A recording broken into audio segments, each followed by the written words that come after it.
Hello everyone, this is Armadias, and today we are going back to making new countries. And in case you haven't guessed from the last slide of the previous video, we are talking about Ingria. But before we get into Ingria, let's get into my new sites that I made where I dump all my essays. I haven't written too many of them. I've only written Kaliningrad, Ingria, and free UK essays. The link is right there, but I'll put it in the description if you just want to click it and check it out. It's not gonna be exclusive, like, I'm probably gonna record everything that I put on this site, but this is a place where you can check it out if you want, like, early access. Alright, back to Ingria.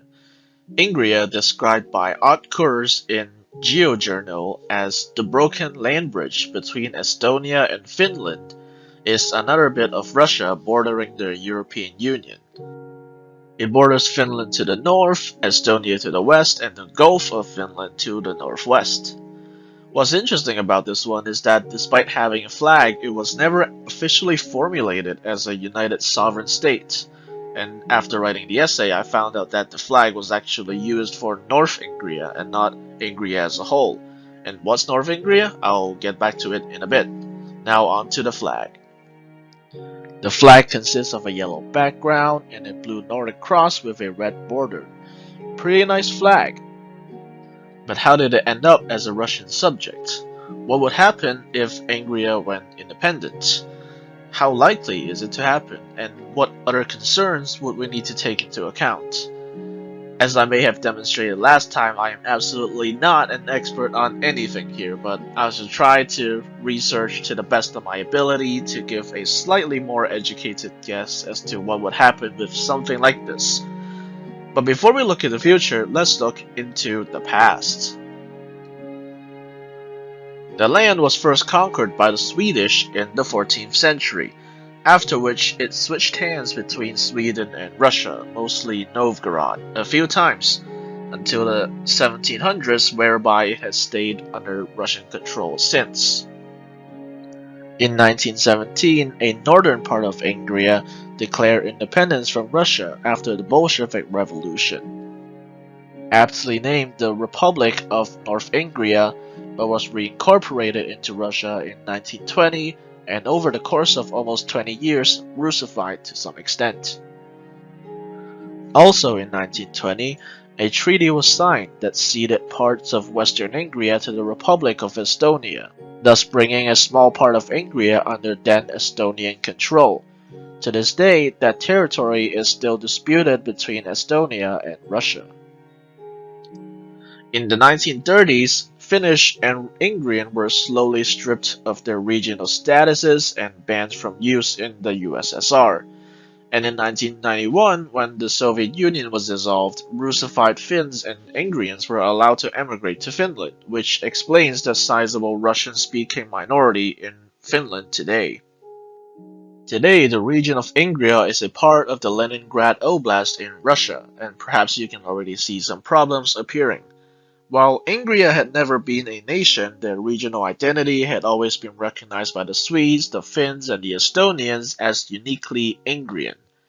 So how would all the logistics work if they were to become independent? And if you're from the Russian government watching this, I have absolutely no intention to stir up secessional controversy, just a guy in his bedroom making up countries out of existing ones. I do not encourage any action regarding this. Whatever actions that are taken that resemble descriptions of this imaginary state shall not be of my responsibility. Again, we will assume a pro-EU progressive government like last time for simplicity and for a best case scenario. First off, the name Ingria. Ingerma in Ingrian, Inkrinma in Finnish, and Ingrima in Estonian. You may notice that they are nearly identical, and that is because all three languages belong to the Finnic branch of the Uralic languages. Ingrian and Finnish are Northern Finnic, while Estonian is Southern Finnic. And in addition, Ingrian is particularly close to the southern dialects of Finnish. And keep a close eye on Finland and Estonia, they will come up time and again throughout the story. Regardless, the name seems to be of little dispute. A formal name of the Republic of Ingria seems like the logical step to take. Secondly, and perhaps the most disputed of all, land. What territory would it take? There is a generally accepted geographical region of Ingria. After some calculations based on the official records of the roughly overlapped districts, we come to approximately 19,607 kilometers squared. There was also North Ingria, which was apparently 30 kilometers squared, and the biggest one yet, taking the entire territory of the Leningrad Oblast, a whopping 84,500 kilometers squared. The last one really doesn't seem viable because of the strategic position of the Leningrad Oblast as a whole, which would be politically unviable for Russia to just willingly hand over. Also, the Leningrad Oblast contains another Finnic group that is closely related to the Finn, which are the Karelians. North Ingria is tiny and in the modern day not exactly viable as a nation, so I suppose the most sensible move would just be to take their geographical region. There's also a major challenge to the whole thing that I would like to get into later on. 19,607 kilometers squared. Barely smaller than Israel and Slovenia and slightly larger than New Caledonia and Fiji. In short, not big, but still larger than Kaliningrad by a bit. Then we get to the language, Ingrian, also known as Ijoran, spoken by about 300 people, mainly the elderly. Ethnically too are the Ingrians dying out, with only about 820 people of confirmed Ingrian ethnicity as of 1989, though numbers may be higher taking those of partial Ingrian ancestry into account. According to historical records, in the early Soviet era, the Ingrian language was promoted and even at one point had textbooks and various other books written in it. However, later on, private property was confiscated and by 1937 the schools were all liquidated. Some good news though is that some of the textbooks written in the 1930s still remain in circulation. In fact, 2 of the textbooks that I saw mentioned are still accessible online right now for free, and I'll leave links in the description if you're interested. And 2 newer scholarly works about the Ingrian language were released quite recently too, one in 1993 and the other in 2005. Given the proximity and friendliness to its neighbors, Finnish and/or Estonian could become co-official with Ingrian in Ingria if given a large enough population or maybe as elective subjects in school. Some may say that Ingrian is dead, but guess what?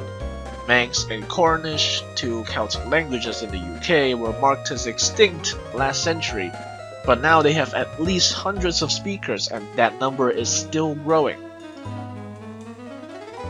Plus the Ingrians can take the path of Hebrew and reconstruct a new and standardized Ingrian based primarily on Finnish. As mentioned before, both Finnish and Ingrian are in the Northern Finnic branch of the Uralic language family. Their alphabets are also very similar, only with an additional sh and zh added in the most recent reinvention of the alphabet in 2005.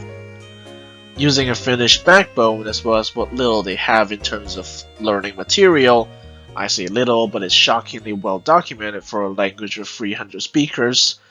The Ingrian linguistic community could be revived and create new generations of first language speakers. It could also be relatively easy to learn for native Russophones compared to Finnish, as Russian rule over the area has imported a decent amount of Russian vocabulary into the Ingrian language. But in the meantime, what language would they use? English? Obviously not. Ingria has never been involved with Britain in any shape or form. A sensible one would be Finnish. It shares many similarities with Ingrian and would be how this new Ingrian would be constructed. Another option, and a much more realistic one, could be Russian, given their previous, in this universe, occupation of the land. So after some time, we could see this place become a naturally trilingual community, with Russian, Ingrian, and Finnish being co-official at the national level. Like in Finland, English classes could also be provided in school. So what about currency? Well, prior to switching to the euro, Finland used the marka and Estonia used the krone. The Finnish word is borrowed from Swedish, while the Estonian word, though obviously linked to the Scandinavian and North Germanic currencies, actually has its origins in Low German. So to show its past history of Swedish occupation as well as its ongoing closeness with Finland, both options would be viable anyway, transcribed into the Ingrian language of course. It could be pegged to the euro until Ingria joins the European Union and the euro, and by then it could officially switch to the euro. A similar game plan is also being proposed in Scotland, which from what I have seen is to use the Scottish pound post-independence until official euro usage assent occurs. And on that topic, EU accession. Notwithstanding the Copenhagen criteria, a very major issue that surrounds Ingria joining the EU is its finances. But how do we calculate its GDP when there's not even a separate federal subject that encompasses the area of Ingria alone? Back in the napkin maths time, take 16.6 billion US dollars, the GRP or gross regional product of the Leningrad Oblast, times that by the land area of Ingria and divided by the land area of Leningrad, add 68 billion to that from a very important place in the middle of the oblast yet to be mentioned, and we get roughly 71.8 billion US dollars. That places it above Luxembourg, which sounds impressive, but you know what else is also above Luxembourg? Myanmar. Nor is Ingria a microstate situated next to Switzerland. That said, it would mean that Ingria would be richer than Estonia twice over. So while some have claimed it would be poor, Ingria would not be so poor that it could not join the EU since next door is the European Union. Now returning to the Copenhagen criteria, rule of law, democracy, human rights and all that could take a while. Formerly Russian, now Ingrian authorities would need some time to adopt such radical and progressive policies compared to what they had been used to in the last century or so. No doubt many different things would have to be built from the ground up, like a national news network, cross-country transportation, and so on. Again, with the military, I know nothing about it, so presumably some system mimicking that of Finland or Estonia would work. But regardless, they would definitely need to gear up, considering what country lies directly adjacent to them. Hint, it's not a friendly one. Of course, just like last time, we must ask the question, is there political will in the region to do so? You may recall in the last essay I mentioned the leader of Free Ingria being arrested back in 2016. Looking a bit more online, it turns out Free Ingria is nothing more than a Facebook group and an oddly specific website, with goals and ideals perhaps slightly grander than most would expect and leaders that no one has heard of. And according to an article, the news of the arrest was widely reported in Russian media even though most Ingrians had no idea who the leader was. That same article also boasted about the fact that Ingria's name was used by one hotel, one song club, whatever that means, and a cocktail in a bar. I don't know about you, but that seems to me to be just clutching at straws in a desperate act to make Ingria sound relevant. No political party advocating such a change was found anywhere, perhaps because even advocates know that the idea is absurd in the current political climate. And why would the idea be absurd? Well, here comes perhaps the single most significant roadblock in this whole idea. The biggest city by far in the Ingrian region and almost certainly the capital of this hypothetical state is St. Petersburg, one of the most famous Russian cities known far and wide, perhaps even more well known than Moscow. A place that screams Russia through and through, with classic tourist spots like the Hermitage Museum and hundreds of years of uniquely Russian history. Really does not seem like the kind of place that the Kremlin would just be very happy to say goodbye to. Also, remember the fact that Vladimir Putin himself was born in St. Petersburg, so this kind of stuff, while obviously challenging and near impossible, would definitely not be happening throughout the entirety of Putin's term in office. And if you guessed the 68 billion US dollars came from St. Petersburg, then you would be correct. This would cause massive over-centralization, with too many young people leaving less developed areas and going to the capital instead of developing their own regions. An identical phenomenon is also seen in the UK with London, and to a lesser extent, France with Paris. And if we go back to the linguistic point, Ingria would almost certainly just continue to speak only Russian after independence, for a few years at least, given the dominance of Russian in the St. Petersburg region, which will undoubtedly spread to other parts of Ingria. That said, the choice for the capital seems quite obvious, though a South African-style approach could be taken and have multiple capitals for different purposes, but that's not something that can be predicted with reasonable accuracy. This brings us on to my favorite topic, identity. What does being Ingrian mean? Is it just a slightly Nordic version of being Russian? To me, an idealistic outsider, it seems that just like Kaliningrad, it will be another mix of other national identities. While the ethnic Ingrians are dying out, perhaps the spirit has not. Perhaps the concept of being Ingrian, a now Russophone group having been invaded many times over millennia, with ideals and ideologies identical to their Nordic and Baltic neighbors, lives on in the hearts and souls of their residents. To me, being Ingrian means being of mainly Russian heritage, but speaking a Finnic language as well, and feeling neither Russian nor decisively Nordic, but somewhere in between. Just to confirm that Ingria will be ethnically very Russian, the recent censuses taken in St. Petersburg and Leningrad respectively show that 84.72 and 92.7% of the local population were of Russian origin, 1.87 and 2% being Ukrainian, and both regions having around 1.1% of Belarusians. Curiously, Kaliningrad also seems to follow this pattern, albeit with a sizable Lithuanian minority. And would this demographic distribution change after independence? Realistically, yes, but not by much.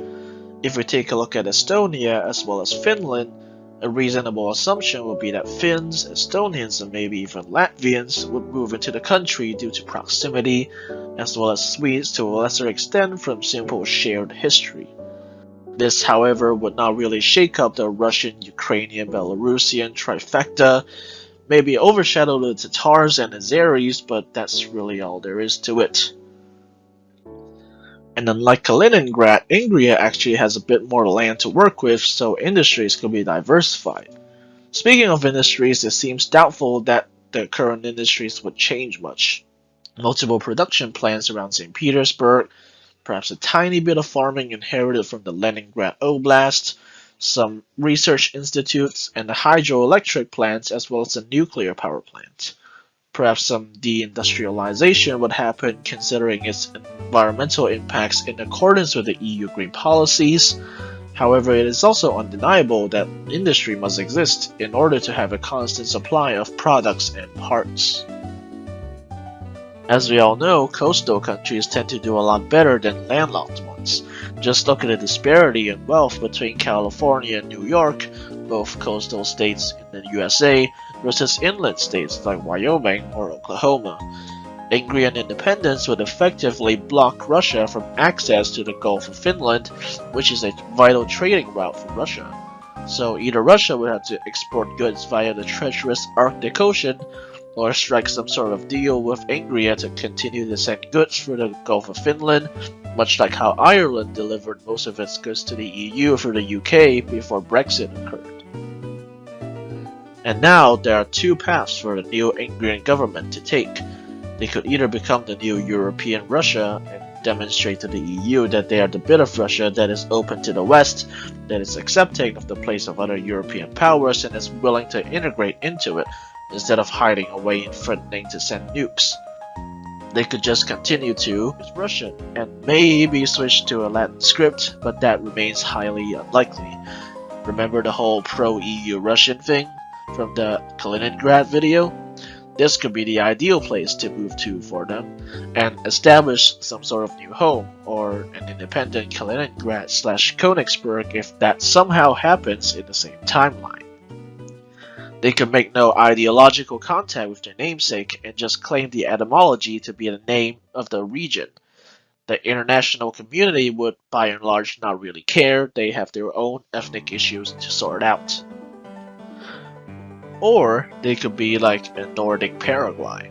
As some of you may know, Paraguay stands out among South American countries because instead of widely adopting a Romance language like Spanish or Portuguese, they instead standardized an indigenous language known as Guarani and instituted it as the official language. In fact, they went so far that there are now monolingual Guarani speakers that are of full European origin. However, it is also true that in cities and major populated areas, and especially in communication with neighboring countries, Paraguayans too tend to use a little bit of Spanish, albeit very few actually using it as a first language at home. Ingria could take a similar approach and standardize as well as modernize the almost extinct Ingrian language and establish it as the official language of the state. While due to the cultural impact of St. Petersburg, it is inevitable that the majority of the nation will be speaking Russian, it can be used as a secondary language in the country to acknowledge its Russian past and present, but start to establish a more Finnic outlook in its future. The Free Ingria website obviously doesn't take this approach in its manifesto, but it's a lot more fun to think about than just becoming European Russia. And going back to the demographics briefly, note that the figure of 800-odd remaining ethnic Ingrians was taken in 1989.